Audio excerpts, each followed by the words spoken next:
Berkshire Hathaway Home Services sales executives for our video message of the week. All right, this week we're going to start a self-help series.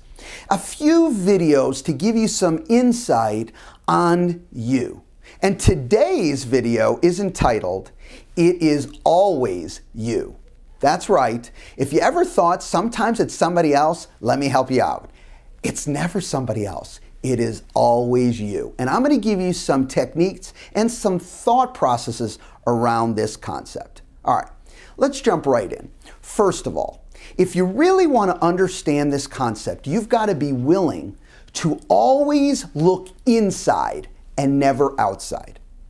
You know, I have to tell you, any circumstance, and again, don't label it good or bad, just a circumstance, an event happens in your life.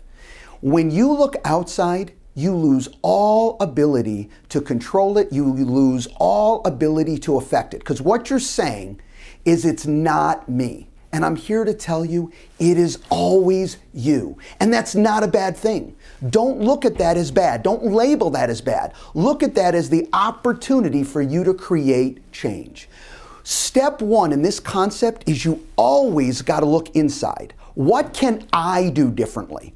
How do I affect this situation that I want it to happen again and again because it's a good thing, and again, we're not labeling it, but to get the point across, or it's something that I don't want to have happen again. So how do I take control of that to stop that particular event from happening in the future? The way you do that is you internalize that inside and you look to you always.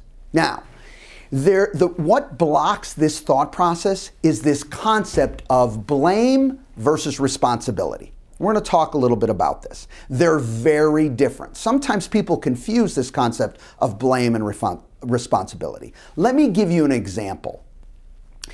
If blame, which it ultimately is the excuse, then responsibility is actually writing the check.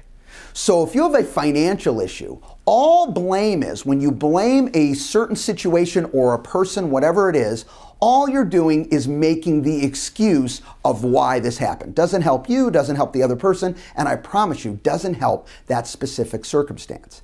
When you take responsibility, what you're ultimately saying is it's up to me to have that particular situation that I don't want to have happen again, not happen.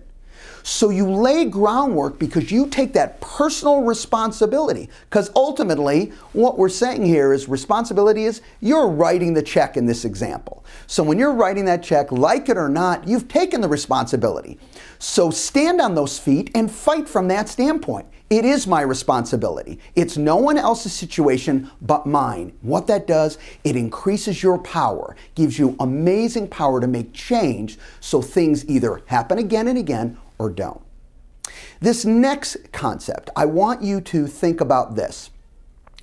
If I want the world to change, what can I do? I want the world around me. I want my world to change with this concept of it's always me. If you want to change your world, then guess what? All you need to do is see your world differently. I'm not telling you this is easy. I'm not telling you it is free of challenge. It's not the point. The point is when you understand it's always you, you're able to make those changes and move your business, your life, your situation forward. When you don't take that responsibility, it will slow down your recovery and it slows down your ability or negate your ability to stop something from happening that you don't want to happen in the future. Or what it does is if you like something, to say, God, this was great. How do I continue that happening? When you take your 100% responsibility and you truly internalize that and see the world the way you want to see it, you can have those great things happen again and again.